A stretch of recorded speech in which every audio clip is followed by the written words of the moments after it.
जिन्दगीको सबैभन्दा ठुलो सफलता भनेकै तपाईँको पोजिटिभ विचार हो। यो यस्तो हतियार हो जसले इम्पोसिबल कुराहरूलाई पनि पोसिबल बनाउने गर्दछ।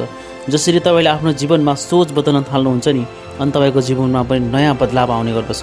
त्यसैले आज नै आफ्नो माइन्डसेटलाई बदल्नुहोस्। यो होइन कि अरूलाई दोष थुपारेर यसले गर्दा म असफल भएँ। प्लिज पहिले आफूमा भएको कमजोरीलाई हटाउनुहोस्।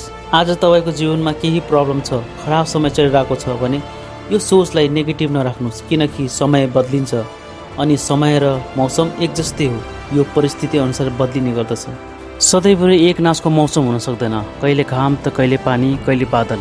त्यसैले तपाईँको सोचले फरक पर्दछ कि तपाईँको लाइफ कस्तो हुन्छ भनेर। Your mind is a powerful things.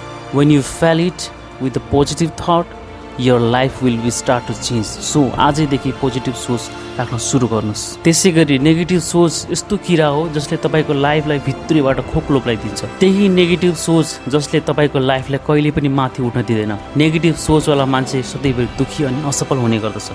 एक सर्वेमा एक कम्पनीको मालिकले 2 म्यानेजरलाई अफ्रिका चप्पलको मार्केटिङ गर्नका लागि सर्वे गर्न पठाए। दुवैजनाले सर्वे सकाएपछि पुनः कम्पनीमा फर्किए लगत्तै कम्पनीको मालिकले दुवैजनालाई प्रश्न सोध्यो, आखिरमा रिजल्ट निस्क्यो के? अनि पहिलो व्यक्तिले जवाब दिँदै भन्यो, सर मैले पुरै ठाउँमा सर्वे गरेँ तर त्यहाँका मान्छेहरूले चप्पल लगाउँदैनन्, त्यसैले त्यहाँ चप्पलको व्यापार गर्न घाटा हुन्छ। अनि त्यही प्रश्न दोस्रो व्यक्तिले सोध्यो, आखिरमा रिजल्ट निस्क्यो के त? अनि दोस्रो व्यक्तिले जवाब दिँदै भन्यो, सर मैले त्यहाँ सम्पूर्ण ठाउँमा सर्वे गरेँ तर त्यहाँका मान्छेले चप्पल लगाउँदैनन्, न त त्यहाँ कुनै चप्पल उद्योग नै छ। यदि हामीले त्यहाँ अहिले चप्पल उद्योगको सुरुवात गर्यो भने हाम्रो व्यापार सफल हुनेछ, किनकि त्यहाँ कुनै पनि उद्योग नभएको कारणले गर्दा हामीसँग अपर्च्युनिटीहरू धेरै छ।